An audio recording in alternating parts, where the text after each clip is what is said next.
starting in 5 seconds. Reproduction and multiplication of books and other things is one of the characteristics of modern age.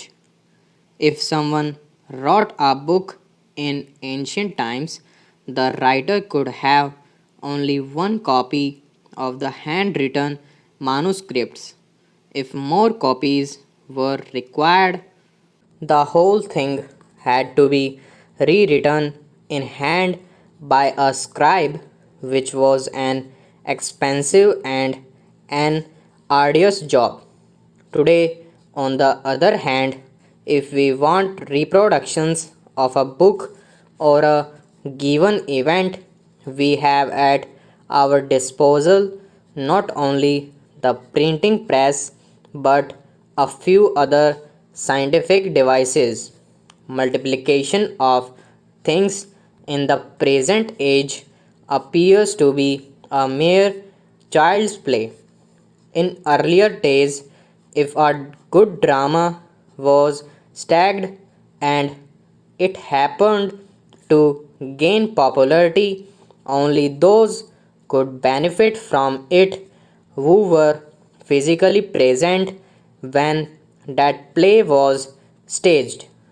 That is because the actors could not manage to be at more than one place at a time.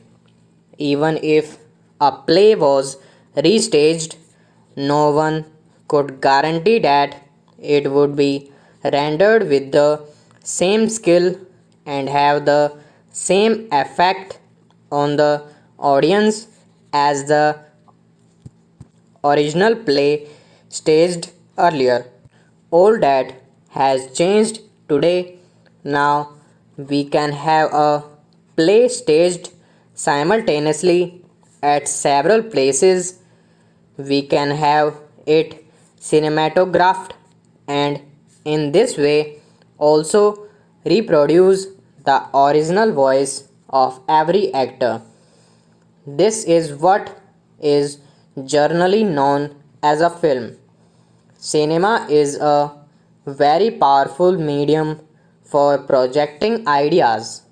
It can create excellent effect on the audience if it has well-groomed actors, nice dialogues and conveys a good moral, but it is equally potential in its destructive powers if the characters are immoral, so that their life as portrayed in films tends to degrade rather than raise society.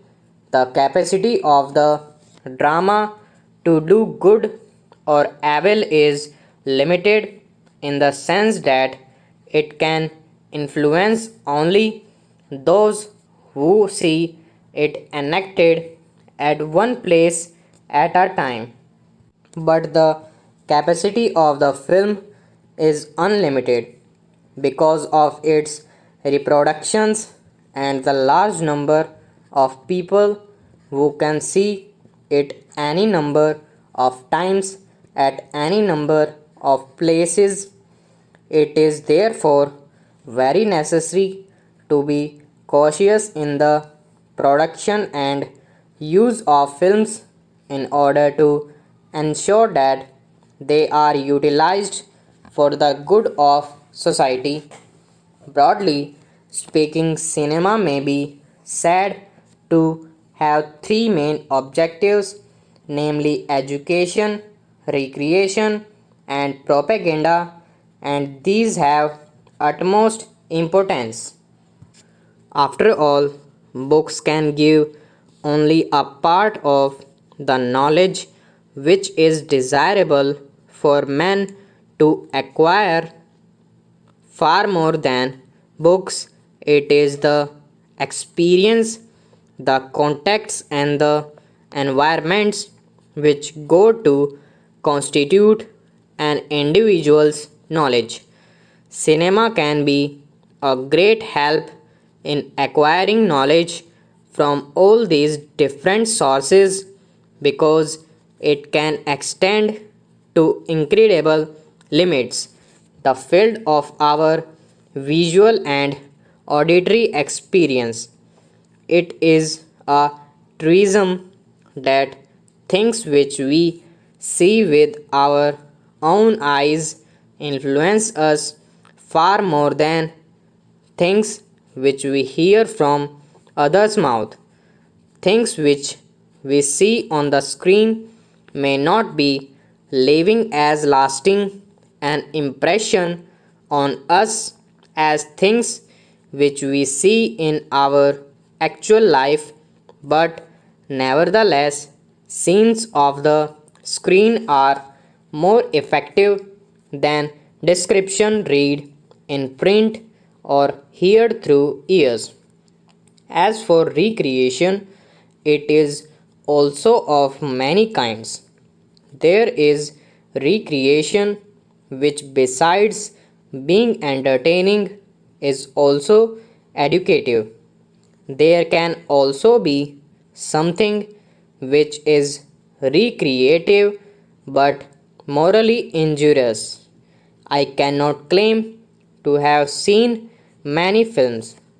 Actually, I have not had many occasions to see them, but I am told by many a friend that quite a number of our films belong to the latter category, and that far from being a genuine source of recreation or education, they only stimulate censoriousness.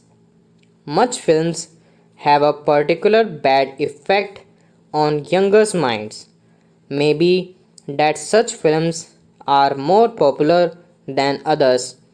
It is also possible that such films may be more paying. It might be said by some that films are produced on a commercial basis and therefore the producers have to produce only what is in demand. It may also be said that the principal function of the cinema is to provide entertainment, in which case producers have to be guided by popular taste.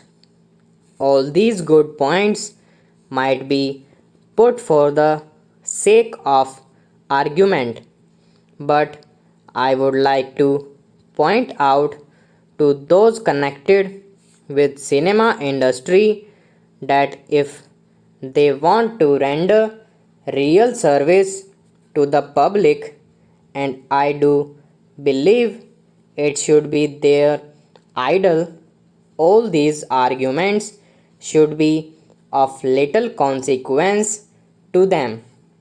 At any rate, these are secondary considerations.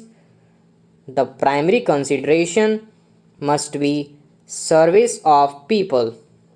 No service can be real unless it safeguards the genuine interests of those who are sought to be served. I would request film producers to think over this and ask themselves as to what their real aim is. The aim has to be service of the people, which is not incompatible with commercial success. But commercial success without service is hardly worth anything. Stop.